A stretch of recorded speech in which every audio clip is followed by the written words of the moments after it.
Binabati namin ang lahat ng mga tatay at lahat ng mga inatay ng maligayang araw ng mga tatay sa buong mundo. Welcome to our second service, our Taglich service or the glorious service. And come and let us worship the Lord and praise Him in spirit and in truth. Amen.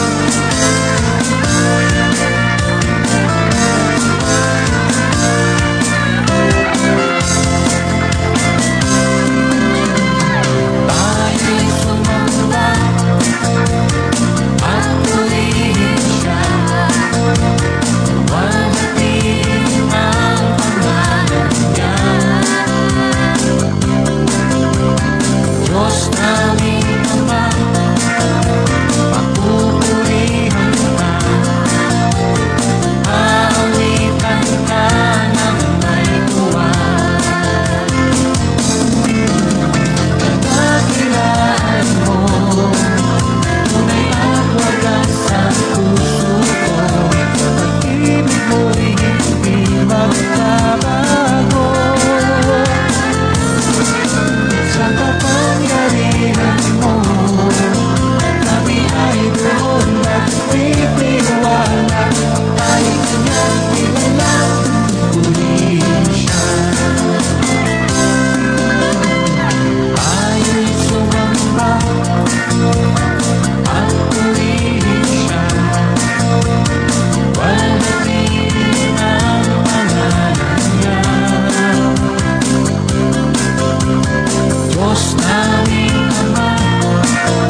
Diyos, Ikaw ang aming Ama na nagbibigay buhay sa amin. Maraming salamat sa pagkakataong binibigay mo sa bawat isa at inaanyayahan namin ang inyong presensya na patuloy na gumagalaw sa aming buhay. At sa umagang ito, pinupuri at pinapasalamatan ka namin sa inyong gagawin at gagawin pa sa darating na araw. At maraming salamat sa pagkakataon na ito.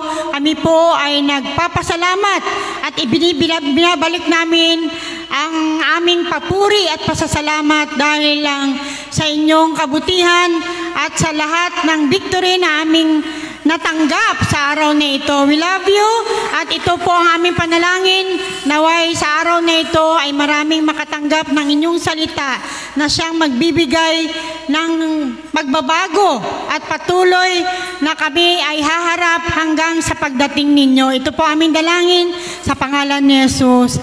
Amen. Praise God. Maraming salamat at magandang umaga po. Welcome po namin ang lahat ng aming mga kapatiran, maging sa aming mga all over the world.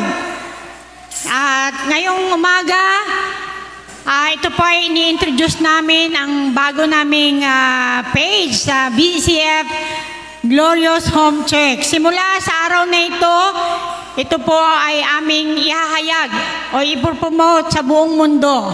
At alam po namin na maraming nag-aantay ng mga kaluluwa na makilala rin sino ang tunay na Diyos sa buhay ninyo at sa buhay namin. At sa umagang ito, palakpakan natin ang Panginoon. At meron po tayong mga speaker ngayon.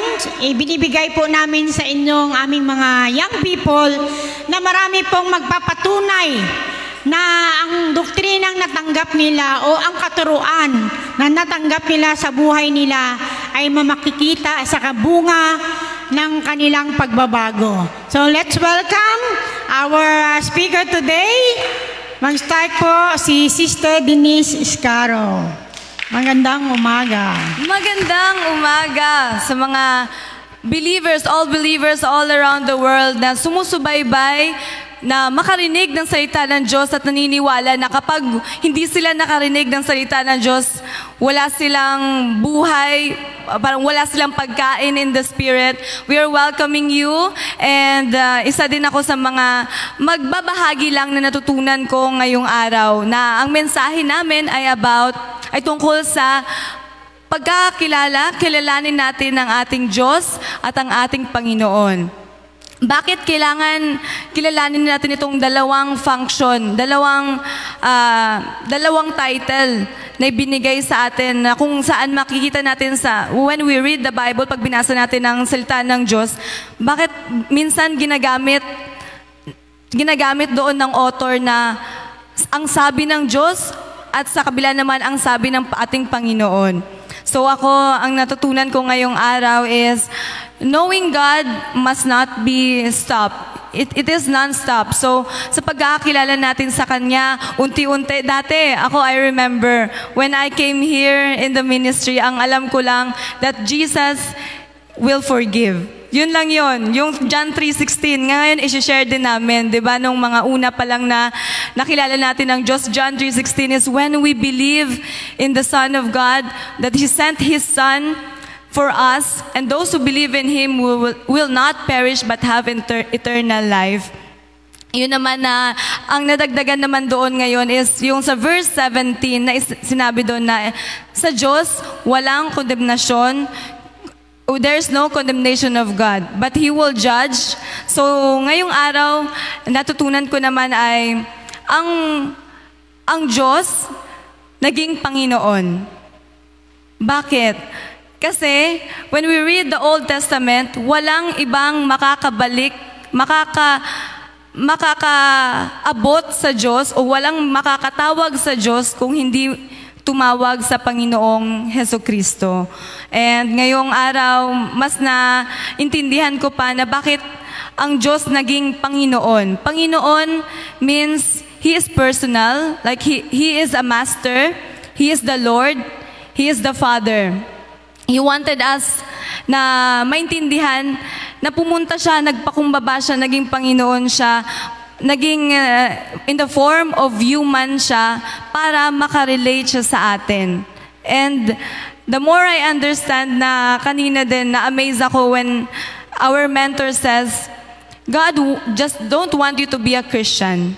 He wants you to be the sons and daughters of God.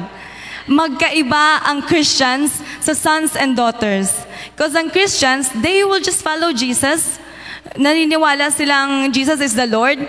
But when you become sons and daughters of God, you will act like Jesus here in this world. You can speak, you can have the authority like Jesus have, and you can call God. No, God is a God of judge. He is a creator. He is almighty. Siya ang may gawa ng langit at lupa. At pag siya ang nagsalita, when we question Him, pag siya ang nagsalita, there is truly judgment upon you. But He became Lord. He became like a human being like us so that we would understand Him. So I praise God that knowing more and more, paunti lang ng paunti ang pagkakilala natin sa Panginoon na Diyos, He is our Panginoon, but He is God Himself. But He humbled down Himself in order for us to receive, para makuha din natin yung anointing na meron siya, na authority na galing sa Kanyang Ama. And I praise God for all our young people and young professionals who had been watching kung saan man kayo ngayon. We are encouraging you to connect with us, connect with the people of God, with other people, mga young people na kung alam nyo nakaka-relate sila sa inyo, because Jesus came para masolusyonan, and lahat tayo, we will become one in our purpose, in our assignment, na may mission tayong ginagawa.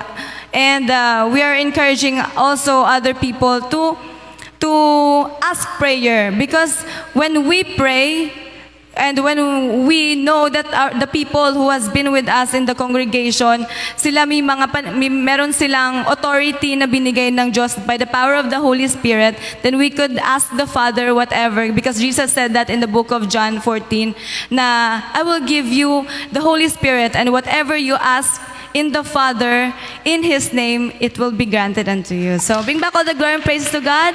And today we welcome Sister Tintin. Praise God. Thank you so much, Sister Dan. Once again, shall we give a clap offering to the Lord? Let us always remember that our hands, our mouth, everything that we have, it belongs to Jesus. So He deserves it. So before I will share about what I have learned, or bago ko isi-share sa inyo yung natutunan ko kanina, I just want to share once again the revelation that I received last Wednesday. Since I was not able to share this, so gusto ko siyang i-share this time kasi related din naman siya. Originally, we belong to the truth. We belong to Jesus. Jesus is the truth. Jesus is the way. Jesus is the life. So originally, we belong to the truth. Therefore, the world doesn't deserve us. They don't deserve our attention. The world doesn't deserve our talents. They doesn't deserve our voices. Everything that we have, the world doesn't deserve it. Because everything that we have, or kung sino man tayo, hindi yun galing sa mundo eh. Hindi yun galing sa fame. Hindi yun galing sa pera na nakukuha sa mundo. Hindi yun galing sa kung anong meron dito. Everything that we have, every fiber of our being, it belongs to the Lord, because He is the real honor of everything in this world, as He said in Psalms 24, in the whole chapter of Psalms 24. He deserves our praises, He deserves our breath, He deserves our voices, kahit na sintonado pa yung pagkanta natin, He deserves it, kasi Kanya yan. And yun yung pinapasalamatan ko, because this ministry is a big rock for all of us, kung saan nakatayo tayo. And in that rock, where we are standing, He is feeding us. Kanina, mas naliwanagan ako sa pinagkaiba ng Diyos at ng Panginoon. Diyos in English, God. Panginoon in English, the Lord. Kasi, I remember, ito yung question dati. Siyempre, mga baguhan. Panginoon at Diyos, isa lang yan. Parang kumbaga sa akin, Chris Franzen yung pangalan ko. Si Chris saka si Franzen, isa lang yan. Pero magkaiba yung function nila. Yes, isa lang sila. Isang person, isang God. Pero magkaiba yung function niya. And yun yung pinapasalamatan ko because in this ministry, the Lord is using our senior pastor, Pastor Marlene, to teach us ng mga dapat nating matutunan in order for us na mas lumago tayo sa pananampalataya natin. So kanina po, ang naintindihan ko doon, when we say God or Diyos, He is the judge. And yes, I studied criminal law together with my sister. Nag-study din siya. So we can attest that when you are holding a position of a judge, dapat hindi ka merciful. Kahit lumuhod or umiyak ng dugo yung tao sa harap mo, wala kang awa. Kasi nga, judge ka. Ikaw yung hukom. Kahit na magtumbling pa yan siya, anong gawin niya, hindi ka maaawa sa kanya. So yun yung napatanong ako. God, they said that Jesus is merciful. So bakit natawag na judge ang God? It is because yun yung original yun yung original function of being a God. Kaya nga, dumating siya dito because of His mercy. Isang function niya as the Lord. If God is judge, then the Lord is merciful. And that mercy, yung awa ng Panginoon, yun yung nag-cover sa mga kasalanan, yung nagbigay ng grace sa atin so that kaawaan niya tayo. Kasi nga, di ba, judge, walang awa. And the Lord, He is merciful. And yung sa mga nalilito, kasi sa una talagang malilito ka doon. God is another function, and Lord is also another function. That Lord is the Lord Jesus Christ. God came here on this earth, bumaba siya dito sa lupa para magkatawang tao, at yung katawang tao na yon na may banal na espiritu, yun yung Panginoon. So, different function siya, pero siya pa rin yun. He sent Himself in order to save us from His wrath. Sinalba niya tayo doon sa galit niya mismo.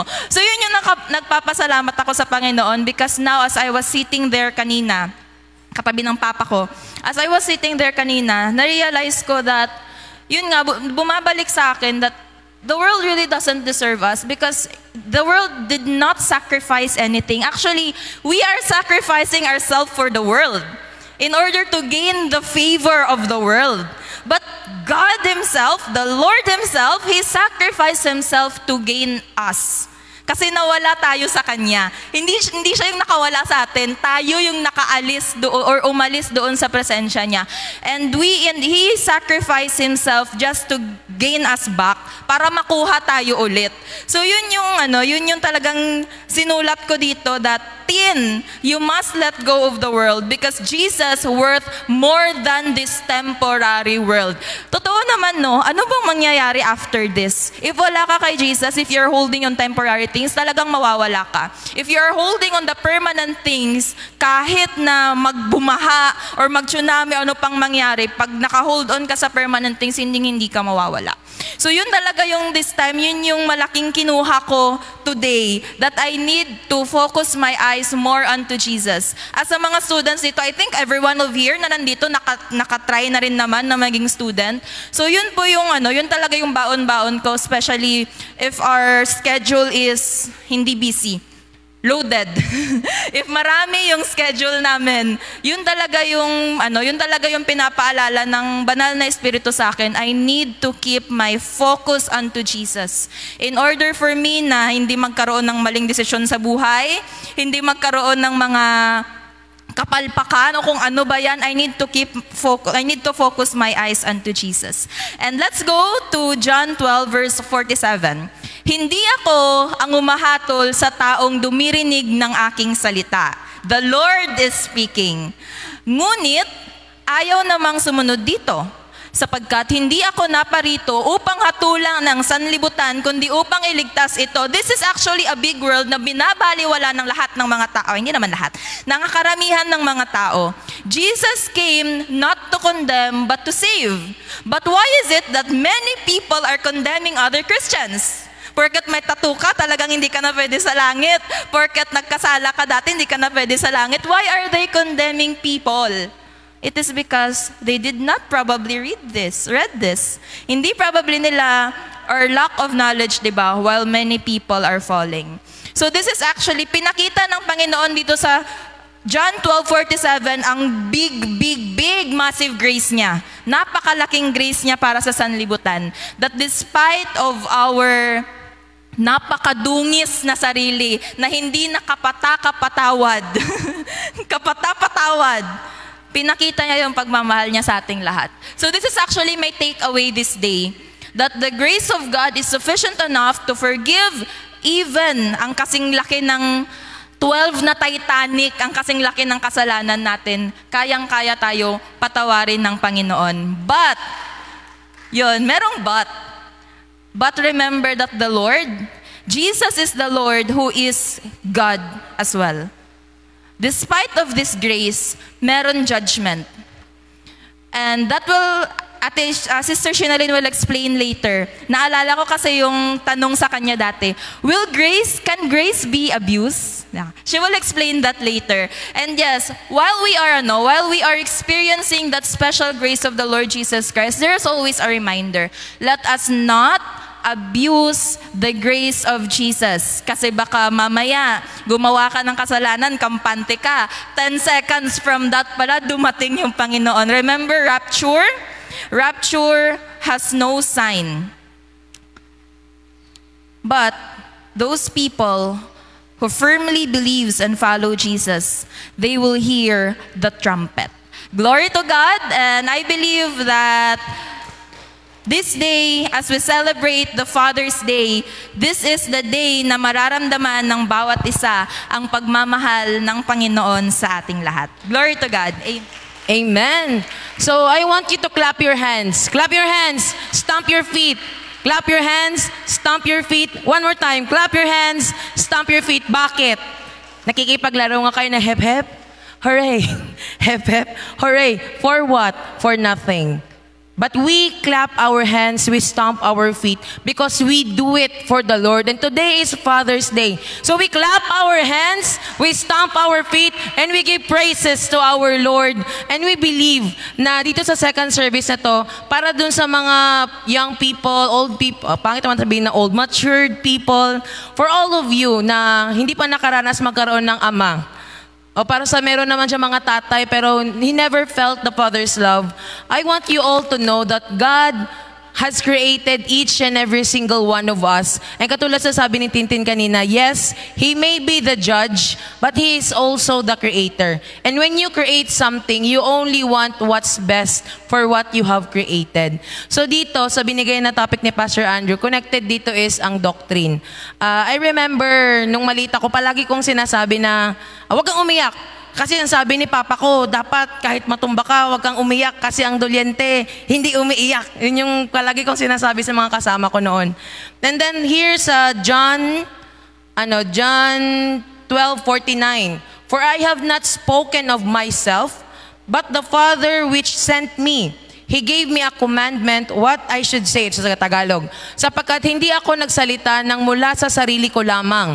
Ang Ama na nagsugo sa akin, ang siyang nag-utos kung ano ang aking sasabihin at ipapahayag. So dito sa verse na to, di ba lahat tayo, whatever was taught sa'yo nung maliit ka, that is what you will reflect. Strong sila Pastora Jen, sila Pastora Marlene, kasi very strong na tatay, si Tatay Sabas. Ako naman, sabi nila, very tough spoken daw kami na magkakapatid. Parang pagtayo pa lang namin, nakala mo kung sinong militar nang pumasok. Kasi we were raised as soldiers. Mga magulang namin, mga pulis. So batas militar ang pagpalaki sa amin. So it's very hard to remove nga paano ka maging malambot kasi nga, hindi ako pinalaking malambot. Ganon din pala si Jesus. He is reflecting the God that sent Him. So ganun ang gusto ng Panginoon sa atin. Yung sabi nga ni Denden kanina, iba ang God, ni Denden at ang hirap, Denden Tintin. Iba ang God, iba din ang Lord. Ang God is the very most powerful na hindi mo masukat, almighty, na hindi mo ma-comprehend kung ano siya kasi He created everything. Pero si Lord, ang ating Panginoon, He sent Himself to us para makarelate tayo. Kasi I remember, alam ko lahat ng lahat ng nagsimba, pare-pareho tayo na naramdaman. Ayaw mong lumapit sa simbahan kasi pakiramdam mo, you're not worthy enough. Pakiramdam mo masyadong malaki ang Diyos para tanggapin ng isang madumi, imperfect, makasalanan na taong katulad mo. But that is why He gave the Lord Jesus Christ para nga makarelate sa atin. Yung sabi ni Tintin kanina, can grace be abused? Tinanong ko talaga yung sip kay Pastora kasi every time every time na gumagawa ko ng kasalanan, I'm so sorry Lord, and then off to the next sin, and then the next sin, and then grace, and then sin. Parang sumba lang, atras, abante, kasalanan, kapangyarihan, parang ganun lang. Parang ina-abuse na. But then Pastora explained to me that yes, grace is ever available. But remember, no one can make the Lord foolish. Hindi siya tanga, nabibigyan ka niya ng grace para paglaruan siya. He knows that you will sin. And you can only achieve grace if your repentance is true. He really gives you the opportunity to come back to Him kapag totoo ka na lumapit sa Kanya. That is why, yan ang tinuturo ni Jesus. Bigyan natin ng grace. Di ba ang palagi niya sinasabi, go and sin no more. Hindi siya nagsabi na, go, sin no more and come back when you are sinful again. And then go again. Hindi yun. Sabi niya, sin no more. So you can never abuse grace. Grace will be available to you when you repent. Pero there will always be a form of consequence. Hindi na lang ganun kalala, pero you will still receive a portion. Yung akang na, 'di ba, sa atin pag nagkakasala tayo sa papa, sa mga magulang natin or sa mga guardian natin, papagalitan tayo. Pero mas nababawasan ang galit or ang sermon or ang punishment pag tayo mismo Ma, I'm so sorry. I remember one time, maliit pa ako, elementary, sinira ko ang bag ko ng cutter. Cut ko ang bag ko, tapos nakita ni Mama, sinira mo? Hindi. Pak! Halo. Opo, sinisira ko. Okay. Second question, anong gamit mo ko? Gunting. Pak! Pinalo naman. Aminin mo, cutter ma, cutter. So parang ganon. You will be forgiven, yes. The Lord will help you. Pero, that's the consequences. But, we have that grace, we have the verse na sinabi ni Lord, all things will work together for good for those who love Him. So ganito ang tinuturo sa atin na we really need to know God and we need to know the Lord. Why do we need to have fear and trembling sa Diyos, sa Panginoon because He will not have mercy. Yun yung sinabi kanina Tintin. He doesn't have mercy. Pero ang Panginoon, He has given us the way out. He is the way to repentance. He is the truth to what the gospel is, and He is the life. Sa Kanya may pag-asa tayo, may hope tayo. That is why we are very blessed. Nag-i-encourage kami, sabi din kanina, we encourage each and every one of you, hindi lang dito sa Glorious na platform, but in every platform na ng VCF, Maibo man yan, Marvelous, Main Church sa South Cotabato, find a church. But as you find a church, also find the fruit of that church. Kung nakita nyo ang simbahan na yan talagang nakalagay sa Bible, that is why we don't advise you to go to a church at hindi ka nagbasa ng Bible. Ay, nagtutulong sila sa mahihirap, doon ako. Tapos yun na. Hindi mo alam, iba pala. That's why you need to have your own Bible. Read the Bible and then find the fruit na connected sa Bible na yan. Because that is the reason why Jesus came.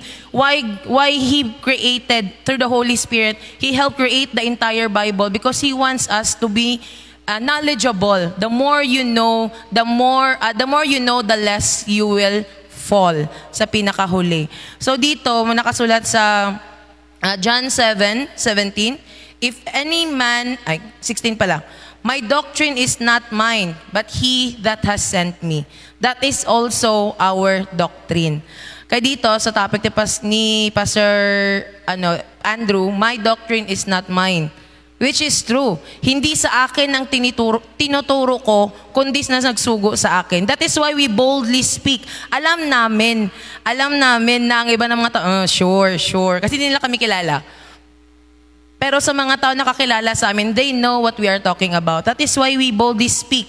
Not every word from a preacher, not every pastor is a pastor to everyone. Hindi pastora si Pastora Jennifer sa lahat ng nanonood ng live stream na to. But only for those who know. That is why kami, we just do what we can. We give what is due to God, and the Lord will be the one who will multiply it sa inyo na mga nakikinig dito. He wants you to find a church, to find a live stream, because He wants you to develop that same doctrine. I remember sabi ni Pastora sa akin dati, you are too prideful. Kaya ang hirap para sa akin makahanap at makaintindi ng doctrine ng Panginoon. Kasi I was too prideful. May sarili akong doctrine na ayaw kong bitawan. Gusto ko lang maganda ang verse. Kunin ko tong verse. Tapos wala akong pakialam sa warning sa baba. Gusto ko lang yung di ba, fortune cookies. Mga feng shui. Hindi ako maniwala sa feng shui.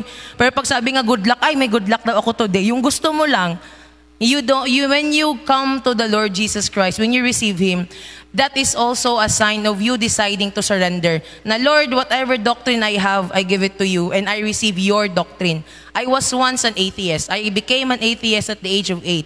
I remember that, nandun ako sa kwarto, iyak ako ng iyak kasi I don't believe in God. I didn't believe in God. Punta ako ng simbahan, insultuhin ko pa yung mga insultuhin ko pa lahat ng mga ribulto, lang pakialam. Tapos makidibate pa ako kay mama, totoo yung Diyos mo, yung Bible mo.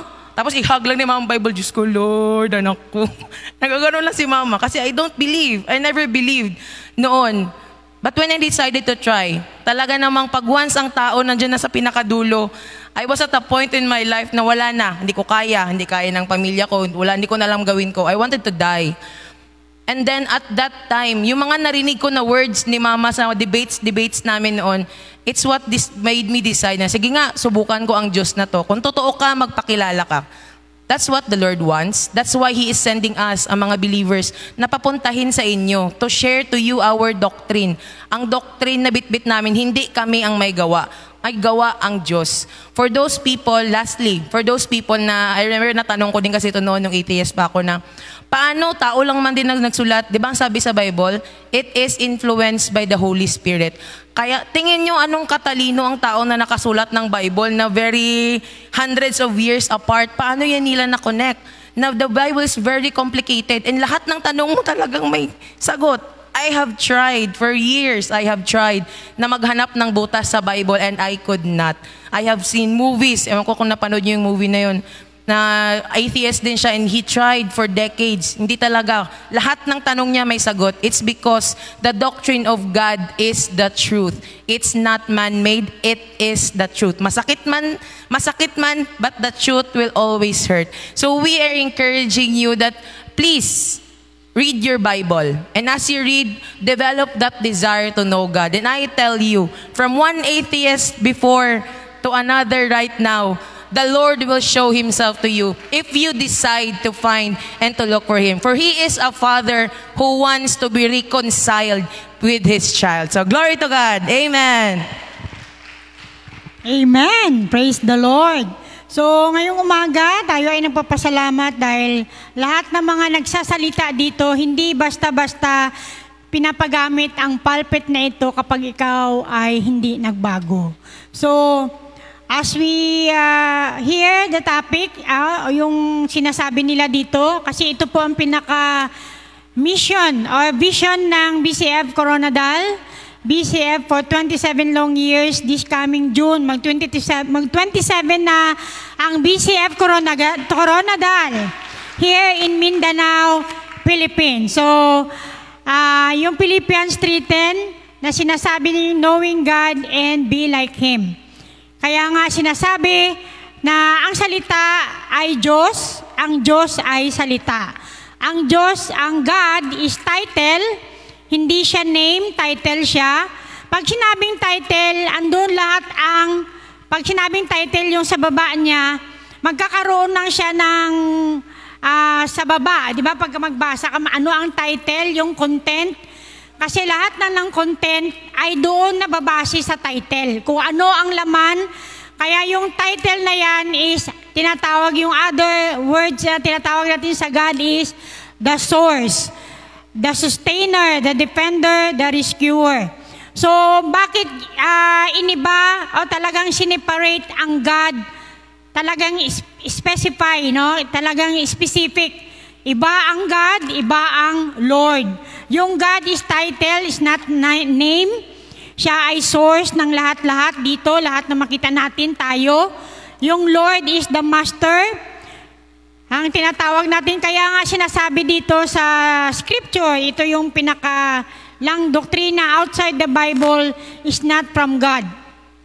And kaya nga hindi lahat na tumatawag ng Lord, Lord, Lord ay mayroong relasyon sa Diyos. Mayroong relasyon sa pinaka-source. Kaya nga, nakikita natin sa tuwing tayo ay nakikinig, mas lalong dumadami at lalong lumalalim ang ating kaalaman sa truth. Sinasabi dito ng ating mga kasamahan, especially the young people, we are blessed kasi as young as they are bold enough to really speak the truth, especially for Shaina Hagoriles, no? Ipalakpakan natin na siya ay talagang kinakausap ng leader ng Islam. Sabi niya, talagang bold niya sinabi na ako po, ang Lord ko po ay si Jesus Christ as my personal Lord and Savior. Hindi lahat ng tao makapagsalita ng ganyan. Kasi example kanina ni Shin na yung atheist ay hindi naniniwala that God exists. Hindi, walang Diyos. Kaya nga, paano mo naman masabi kung merong Diyos, merong God na nagre-reign dito sa mundo? At yun ay makikita natin, kaya nga kanina habang nakikinig ako, the word is believe. Pinaka-keyword dito, kapag once ang isang tao hindi naniwala na may Diyos, hindi niya marireceive ang blessing. Hindi niya mai-enjoy ang kung ano ang meron sa Diyos. Pinaka-number one na maintindihan o ma-enjoy natin na ang meron sa Diyos is spirit of understanding. Kapag ang tao ay may understanding, tuloy-tuloy siyang knowing God. Tuloy-tuloy mong kinikilala ang Diyos. Kapag ikaw ay, kaya nga yung iba, no, pag malaman mo sa bunga, ang taong kapag siya ay nasaway, na kunting saway lang, atras agad, ibig sabihin itong tao, ito walang relasyon sa Diyos. Kapag tayo ay nagkilala sa Diyos, kailangan meron din tayong relasyon na tinatawag. Marami tayong kilala, di ba? Pag magpunta tayo sa City Hall, hi Mayor, ganun lang. Kilala mo ng Mayor siya, pero wala kang relasyon. Hanggang kaway-kaway lang kayo. Kapag ikaw ay may relasyon, ay, si ano pala, ipapasukin nyo, ibigyan nyo ng kape.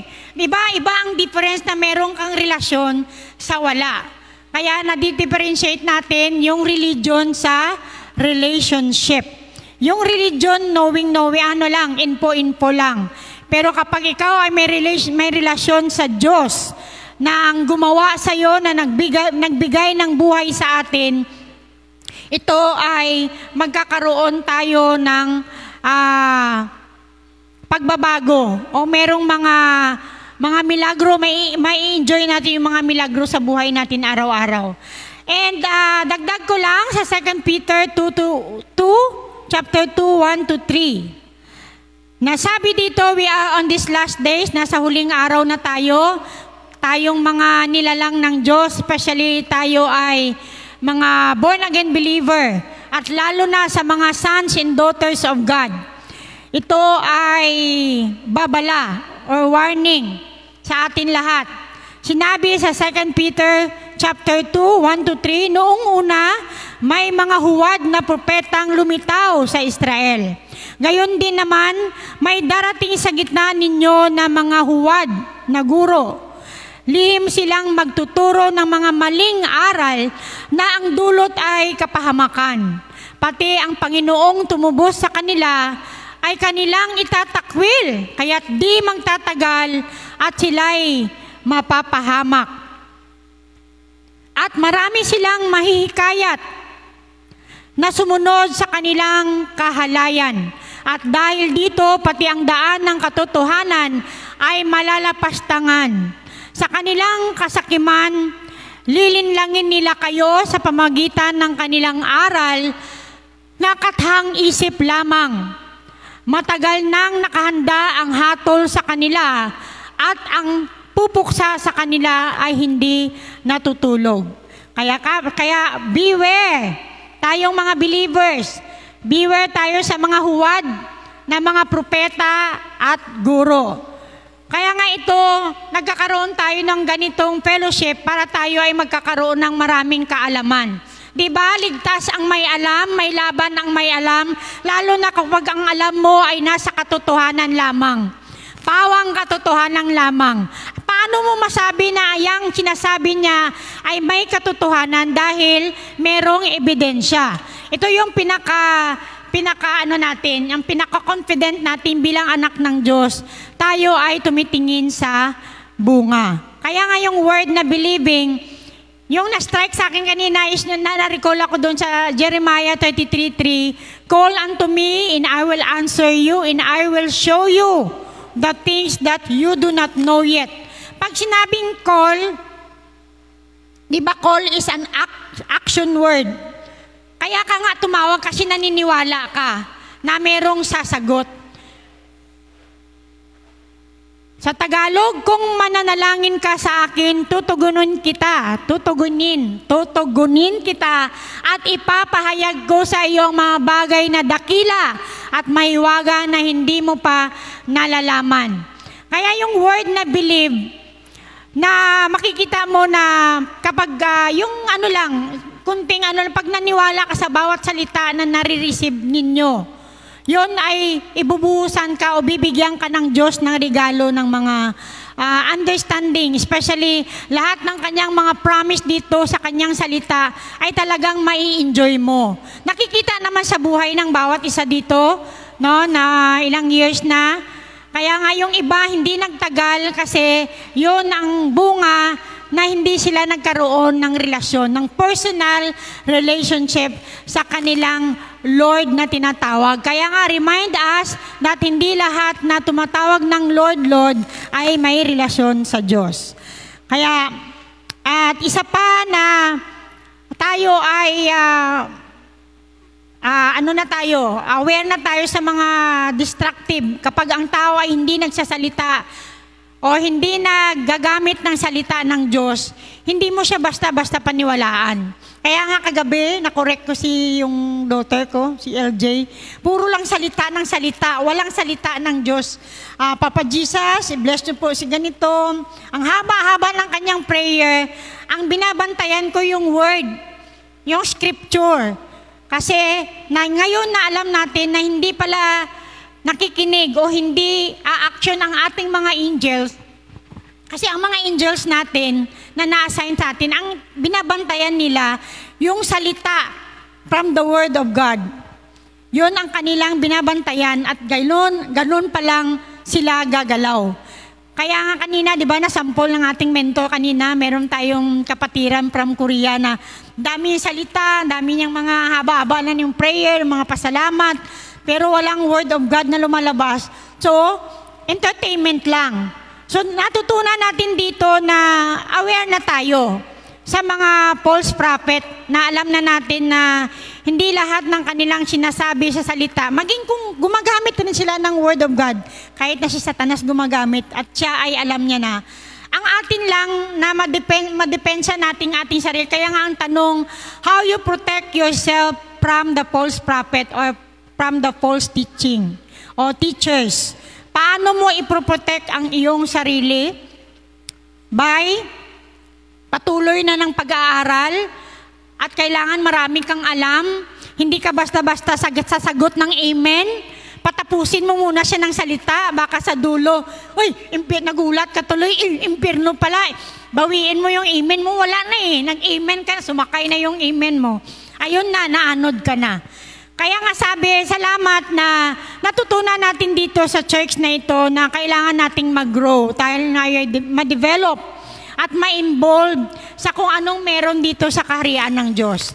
At dito, hindi natin matago na kapag tayo ay may katotohanan na hindi tayo basta-basta mahuhulog. At kung mahulog man tayo, yun nga ang sinasabi, advantage kapag may isang taong nananalangin sa inyo. Kaya nga minsan, pag wala tayo sa Spirit, diba? Kahit anong kinig mo ng salita ng Diyos, kahit anong basa mo ng salita, bakit parang walang tumutulo o isang drop lang na understanding, walang may naga-flow? Kasi nga, andyan ka sa dilim. Kaya nga lagi na sinasabi dito, before you approach the throne of God, kailangan magpalinis ka muna. And see to it na meron kang scripture, meron kang word, meron kang substance sa iyong heart. Para, yun nga sinasabi, what is in the heart, the mouth speaketh. And lastly, at hindi matago na kapag tayo ay meron ng doktrina ni Jesus Christ, yung buhay ni Jesus Christ lang ang aming sinusunod. Kaya kami matapang magsalita dito dahil hindi na kami ang nagsasalita, hindi na kami yung kami-kami lang, kundi yung Jesus na natanggap namin, which is the Word na nasa amin na siya na kusa ang nagsasalita. We allow the Holy Spirit to move. We allow the Holy Spirit to speak through us. Dahil nakita namin sa buhay namin, may mga pagbabago, marami ng mga prutas.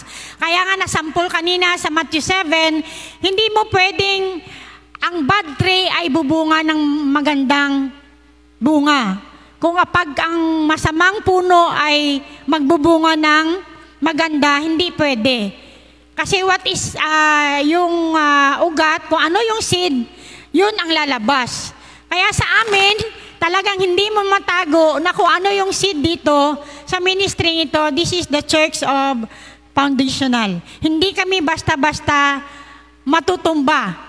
Masabi ko yan dahil founded na kami sa salita ng Diyos. And maraming salamat sa umagang ito. Alam ko na marami tayong natutunan by knowing God. At yung sinasabi, lagi kayong mag-seek sa salita ng Diyos. Those who diligently seek Him, you shall find Him. So glory to God. At maraming salamat sa aming mga partners. At ang ating team ay pupunta na dito. At yun po ang pinaka-very purpose, sabi ng salita ng Diyos, my people. Malalaman mo ang mga tao ng Diyos sa pamamagitan ng bunga nito. So glory to God and good morning sa ating lahat. Hallelujah. Praise the Lord.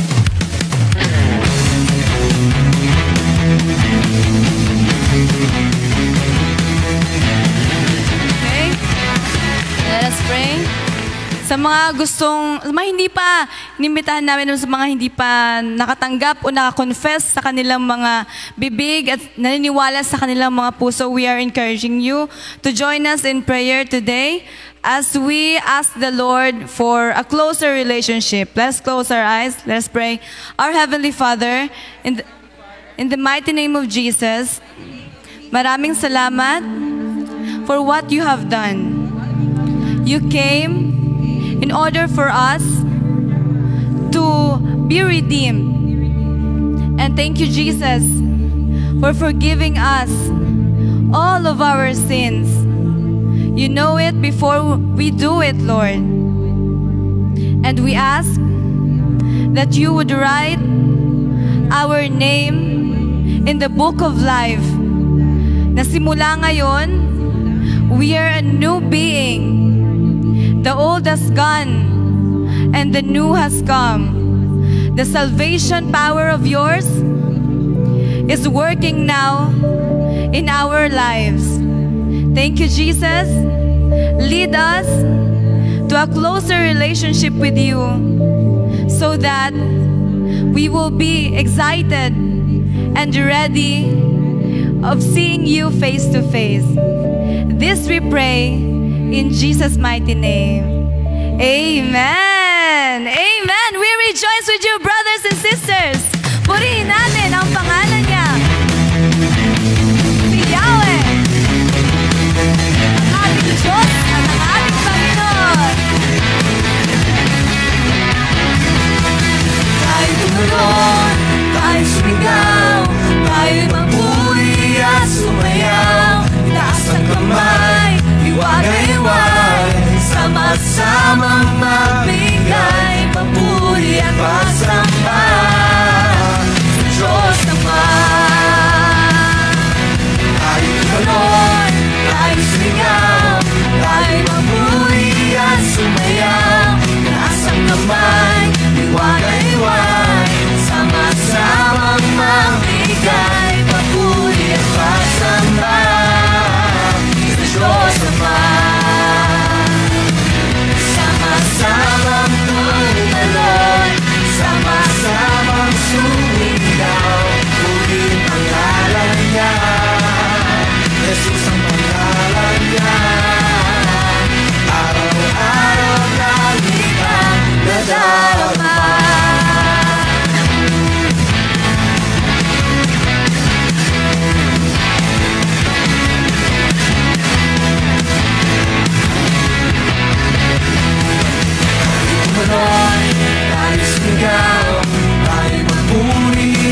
sumayaw, taas ang kamay, iwagay-iwag, sama-samang magbigay, papuri at pasamba sa Diyos naman.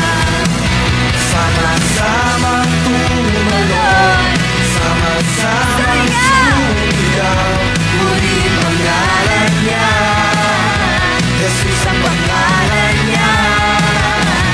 Sama-samang tumalon, sama-samang sumigaw, puri pangalan niya, Jesus ang pangalan niya. Araw-araw langit ang nadarama.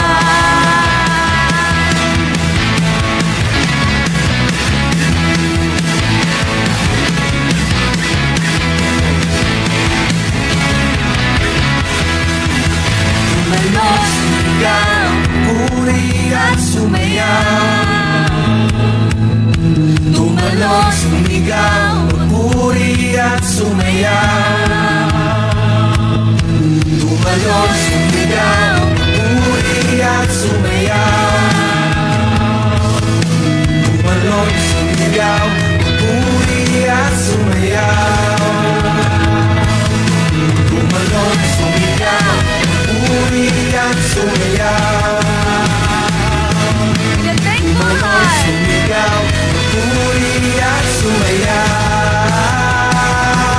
Sama-samang tumalon, sama-samang sumigaw, purihin pangalan niya, Jesus ang pangalan niya.